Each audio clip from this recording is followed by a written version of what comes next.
अस्सलाम वालेकुम। आज हमने एक्सरसाइज 16.1 का क्वेश्चन नंबर 4 एंड 5 करना है। ये एक्सरसाइज देख लें। क्वेश्चन नंबर 4 एंड 5, 1, 2, 3 पिछली वीडियो में मैंने करवाए थे। आज क्वेश्चन 4 और 5 का आपको सोल्यूशन मैं करवाती हूँ। ये मैंने फार्मूलाज भी ये जितने भी फार्मूलाज है ये मैंने पिछली वीडियो में आपको लिखवाए थे। वाई पी के 3 फार्मूलाज है, करैक्टरिस्टिक इक्वेशन है एंड वाई सी के 1, 2 एंड 3 फार्मूलाज है। ठीक है, इस एक्सरसाइज में ये 2 फार्मूलाज यूज़ हो रहे हैं। अच्छा जी, क्वेश्चन स्टार्ट करते हैं। Question number 4 and 5। Question number 4 है, आर द इंटरटेम्पोरल क्वेश्चन है are the intertemporal equilibrium found in probability 3 dynamically stable.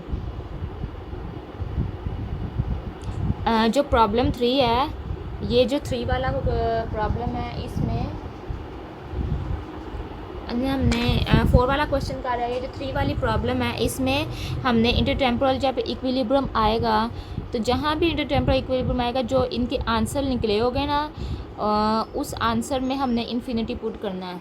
First करें क्वेश्चन नंबर 2 एंड 3 जब मैंने आपको पिछली वीडियो में करवाया था उसके आंसर थे। पहली का आंसर निकला था पार्ट ए का, 4 पार्ट है ना।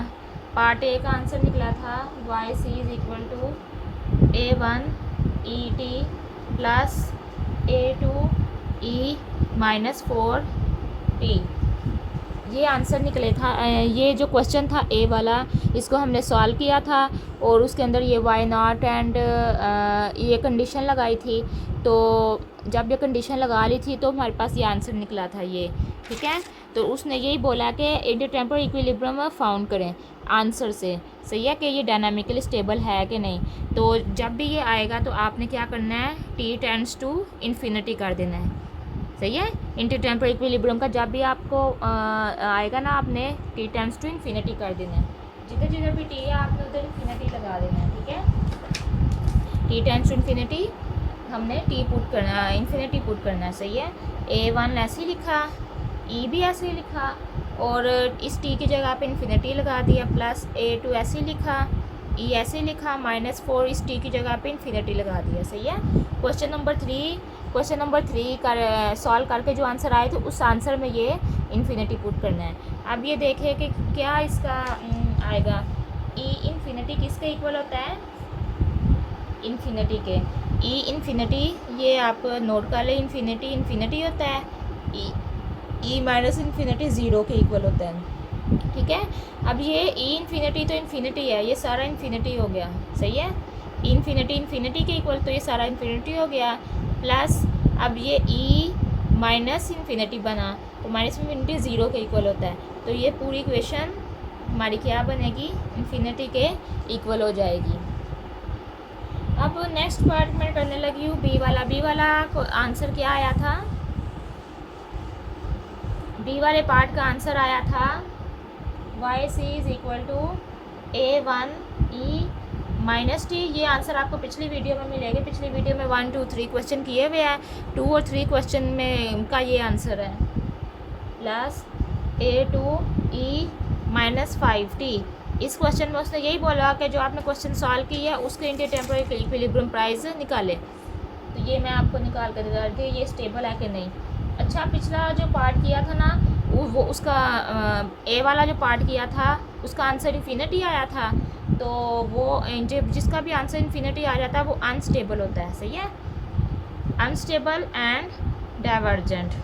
अनस्टेबल के साथ आप डाइवर्जेंट लिखोगे और स्टेबल के साथ आप कन्वर्जेंट लिखोगे। सही है, इन्फिनिटी आंसर आया था तो ए वाले पार्ट का, तो वो अनस्टेबल है।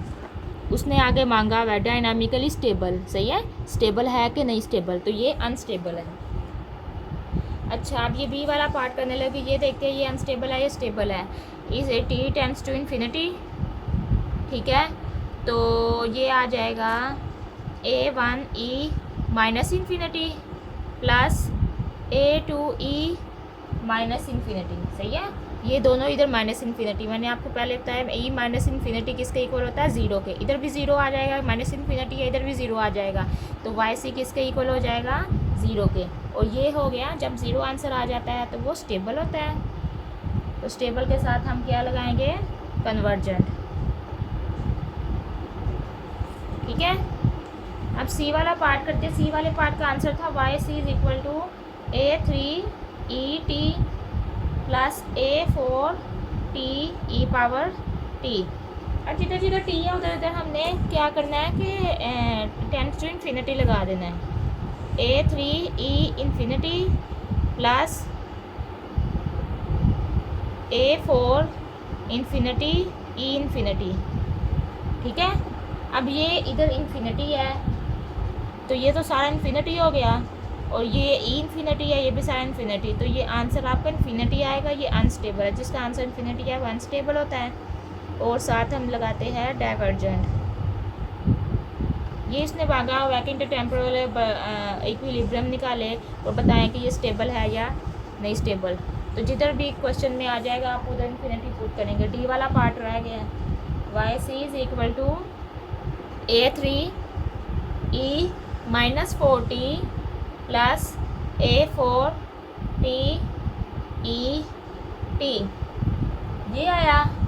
अब क्या करना है, टी की जगह आप इन्फिनिटी लगा देना है। A3E ये इन्फिनिटी लगाएंगे तो माइनस इन्फिनिटी बन जाएगा, प्लस A4 इधर इन्फिनिटी लगाएंगे, इधर भी इन्फिनिटी लगाएंगे, ये तो इन्फिनिटी हो गया। ठीक है, और ये ज़ीरो हो गया, ये E माइनस इन्फिनिटी ज़ीरो हो गया, और ये इन्फिनिटी इधर भी है तो सारा इन्फिनिटी हो गया। तो जब एक पार्ट इन्फिनिटी हो तो सारी इक्वेशन ही इन्फिनिटी हो जाती है। ये भी अनस्टेबल है एंड डाइवर्जेंट है। ठीक है,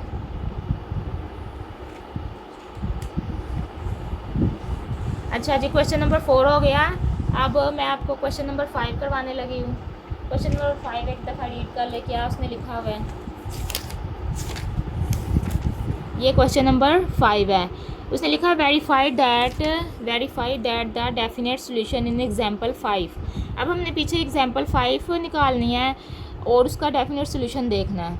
इंडीड पहला, अब इसमें ए पार्ट है, ये ए नज़र आ रहा है, satisfy the two initial conditions. A part में हमने दो इनिशियल कंडीशन सेटिस्फाई करनी है। इनिशियल कंडीशन इसे कहते हैं, सही है, ये इनिशियल कंडीशन होती है। वाई की इधर टी की जगह पे ज़ीरो लगा देते हैं तो इनिशियल कंडीशन बन जाती है। जैसे ये क्वेश्चन नंबर 3 में initial condition y 0 is equal to 4 दी हुई थी। ठीक है, अब ये satisfy the two initial conditions, इन दो इनिशियल कंडीशन को सेटिस्फाई करना है। बी पार्ट में उसने दिया हुआ है कि has first and second derivatives that confirm to the given differential equation. जो आंसर आया ना उसका फर्स्ट एंड सेकंड डेरिवेटिव लेना है। मतलब कोई भी क्वेश्चन है ऐसे वाई टी, कोई भी क्वेश्चन आई है ऐसे वाई टी 5t + 2, इसका फर्स्ट डेरिवेटिव लेना है, फिर इसका सेकंड डेरिवेटिव लेना है इस इक्वेशन का, सही है ऐसे।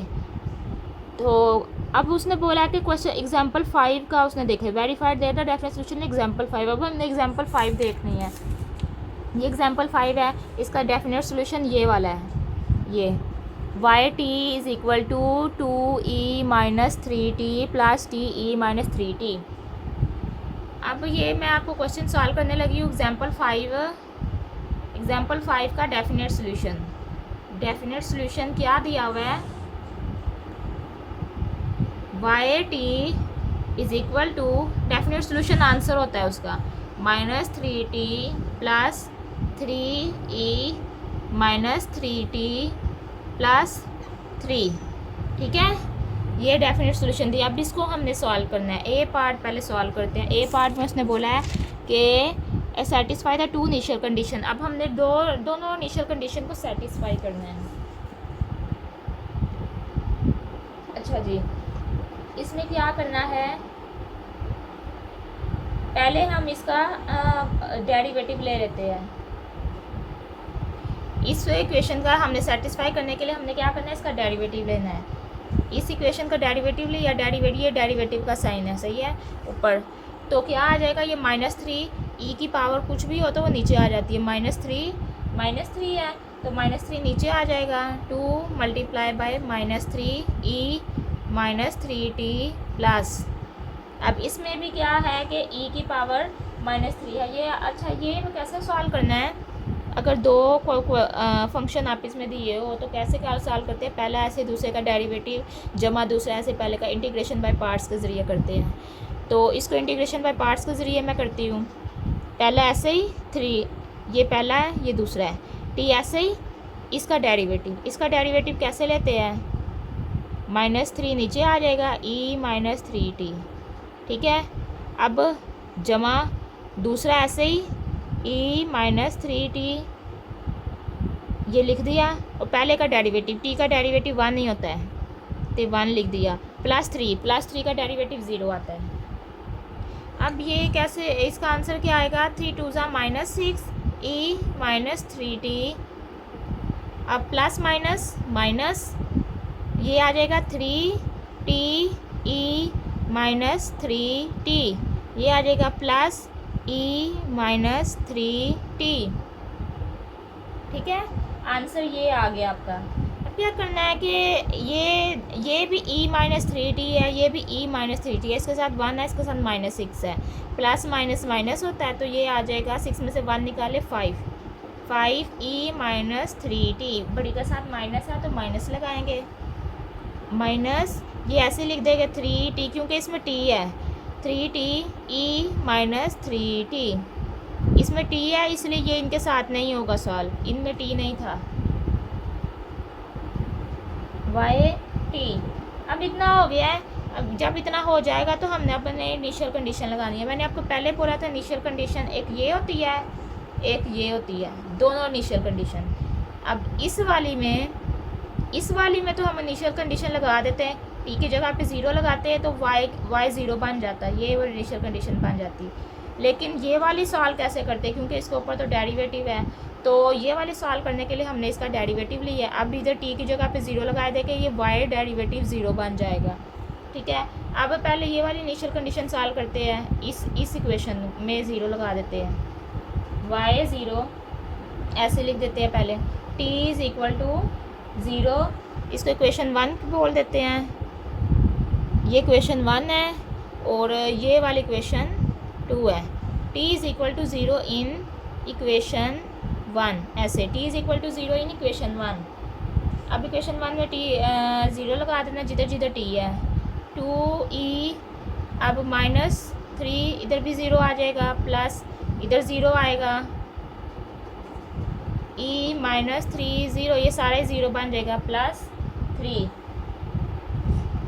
तो आपका आंसर क्या आएगा, y 0 is equal to e की पावर 0 है, तो e की पावर 0 का मतलब होता है 1, तो ये इधर 1 आ जाएगा, ये सारा 1 बन जाएगा, 2 1 ज़ा 2 ही, और ये 0 है, 0 के साथ कुछ भी मल्टीप्लाई करें 0 ही आता है, +3, 2 + 3, तो answer will be y 0 is equal to 3 2 5, ये आंसर है हमारा y। ये इनिशियल कंडीशन हमारी पहली सॉल्व हो गई है। ए पार्ट बस तो यही बोला था, सेटिस्फाई द 2 इनिशियल कंडीशन, एक सेटिस्फाई हो गई, सॉल्व हो गई, अब दूसरी करनी है। अब दूसरी के लिए हम क्या करेंगे, t is equal to 0 in equation 2,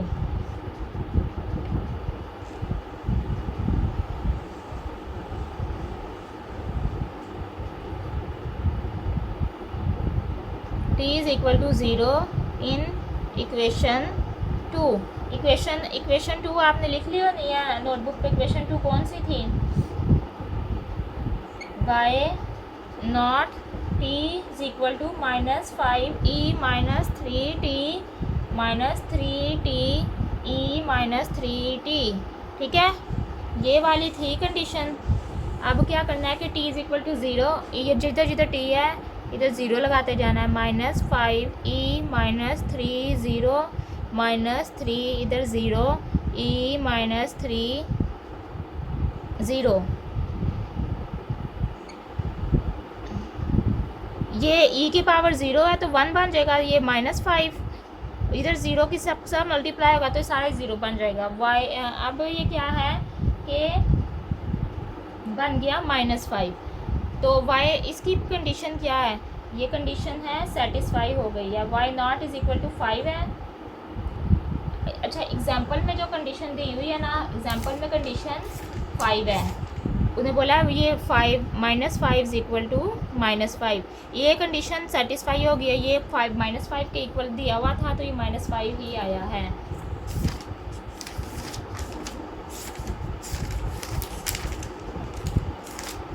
ये है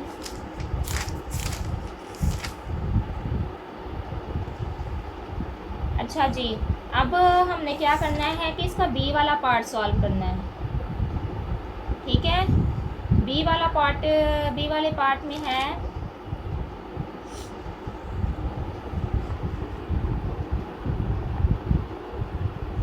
ये देखे y0 किसका इक्वल था -5, तो ये y0 इधर -5 लगा दिया तो -5 इज इक्वल टू -5, और पीछे है y0, y0 किसका इक्वल था एग्जाम्पल 5 में 5 के, तो हमने फिर वो उसका आंसर 5 आया था तो y इस तरह हमने लिखा था 5, तो ये इसकी जगह पे 5 लिख दिया कि 5 इज इक्वल टू 5, ये सेटिस्फाई हो गया, ठीक है। अब इसका बी पार्ट सॉल्व करना है, ये मैंने आपको एग्जांपल शो करवा दी है। बी पार्ट है has verified the definite solution has first and second derivation that, अब भी फर्स्ट और सेकंड डेरिवेटिव लेने हैं, ठीक है।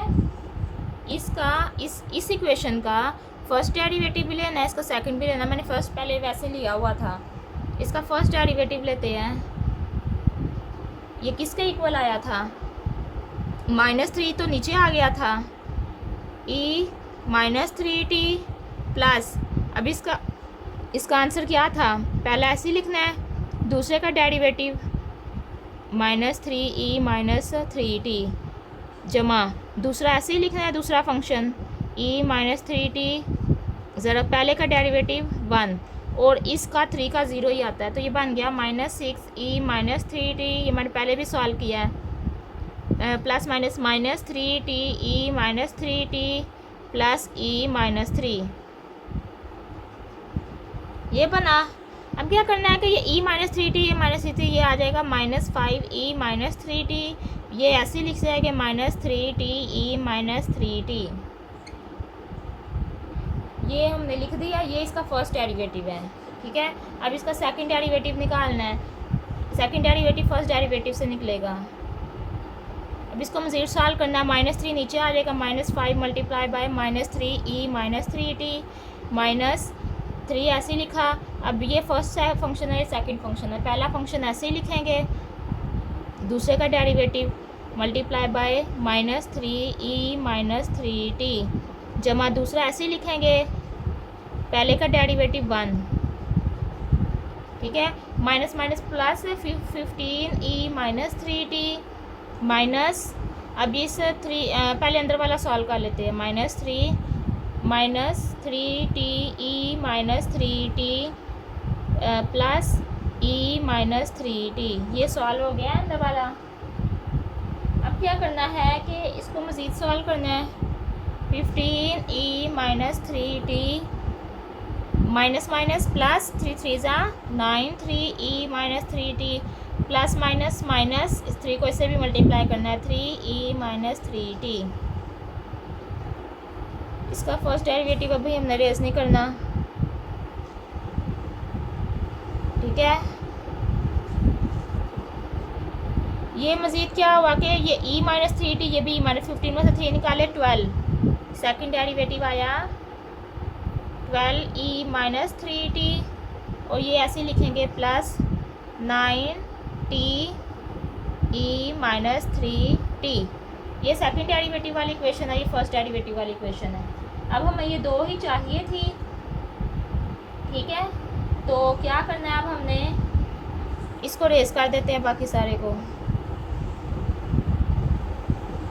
अब मेन फंक्शन पे जाना है, ये सेटिस्फाई, जब इसका फर्स्ट और सेकंड डेरिवेटिव निकाल लेते हैं तो हमने फिर ये जो डेफिनेट सोल्यूशन है ये आंसर होता है क्वेश्चन का, डेफिनेट सोल्यूशन क्वेश्चन का आंसर होता है। हमने आंसर से ये फर्स्ट डेरिवेटिव निकाला है और सेकंड डेरिवेटिव निकाला है। हमेशा जब भी डेरिवेटिव निकालना है आपने इसके डेफिनेट सोल्यूशन से निकालना है, ठीक है। अब जब फर्स्ट और सेकंड डेरिवेटिव आ गया, आपने इन दोनों डेरिवेटिव को उठा के क्वेश्चन के अंदर पुट करना है, जो मेन क्वेश्चन है, ये आंसर में नहीं पुट करना है। अब ये एग्जांपल नंबर 5 का क्वेश्चन देखते हैं क्या है। एग्जाम्पल 5 का क्वेश्चन है, ये देखें, ये क्वेश्चन है। अब ये क्वेश्चन हमने लिखना है, अब हमें डेफिनेट सॉल्यूशन की कोई ज़रूरत नहीं है। इधर मैं अब आपको क्वेश्चन लिख देती हूँ। क्वेश्चन है y t plus 6 y t plus 9 y is equal to 27। अब ये क्वेश्चन है, इस क्वेश्चन में हमने ये पुट करना है, ये वाली इसका आंसर क्या आया ये इस पे पुट करना है, इसका आंसर क्या आया ये इसमें पुट करना है, ठीक है।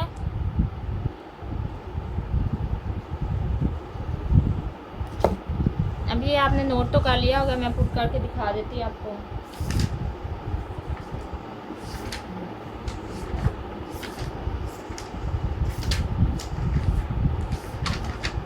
अच्छा जी, अब इसकी जगह पे आंसर पुट करना है। इसका आंसर आया है 12e minus 3t plus 9te minus 3t plus 6 ऐसे ही। अब इसकी जगह पे इसका जो इक्वेशन थी वो पुट करनी है, minus 5e minus 3t minus 3te minus 3t plus ये 9 ऐसे लिखना है। y की जगह पे जो y का डेफिनेट सोल्यूशन था वही लिखना है। उसका डेफिनेट सोल्यूशन जो था ना 2e minus 3t plus 3e minus 3t plus 3, ये डेफिनेट सोल्यूशन था, इज इक्वल टू 27 ऐसे लिखना है। अब ये जितना भी ये लेफ्ट हैंड साइड सॉल्व करेंगे ना, ये 27 के इक्वल आनी चाहिए, सही है। फिर हमारा क्वेश्चन सेटिस्फाई हो जाएगा, बी वाला पार्ट हमारा सॉल्व हो जाएगा। ये हम बी वाला कर रहे हैं। इसको सॉल्व करते हैं, 12e minus 3t plus 9te minus 3t plus minus minus 6 5 ज़ा 30e minus 3t plus minus minus 6 3 ज़ा 18te माइनस 3t प्लस 9 2 ज़ा 18e minus 3t plus 9te minus 3t plus 9 3 ज़ा 27 इज इक्वल टू 27। अब ये सारे आपस में कटने चाहिए, फिर ये 27 इज इक्वल टू 27 के इक्वल आएगा। अब ये 18te माइनस 3t है, और ये 9 और 9 भी 18 बनता है, 9 और 9 18te माइनस 3t 9te ये 18 ही बन गया। तो ये और ये दोनों प्लस किया और ये माइनस किया, कट गया, ठीक है। ये दोनों 18 बना प्लस वाले और ये माइनस वाला। अब ये है 30, इनको काटना है। 18 और 12 कितना बना, 18 और 12 30 बना। ये प्लस वाले 30 है और ये माइनस वाला 30 है। इसके आगे e माइनस 3t है, इसके आगे b, ये भी आपस में कट गए, सारे आपस में कैंसिलेशन हो गई है। 27 a इज इक्वल टू 27 रह गया है, ये भी सेटिस्फाई हो गई है। यही हमारी एक्सरसाइज थी, ये क्वेश्चन था। मैं ये एग्जांपल 5 से क्वेश्चन नंबर 5 हमने सॉल्व करना था, ठीक है। चलो जी, अब नेक्स्ट वीडियो के साथ हाजिर हो गए। अल्लाह हाफिज़।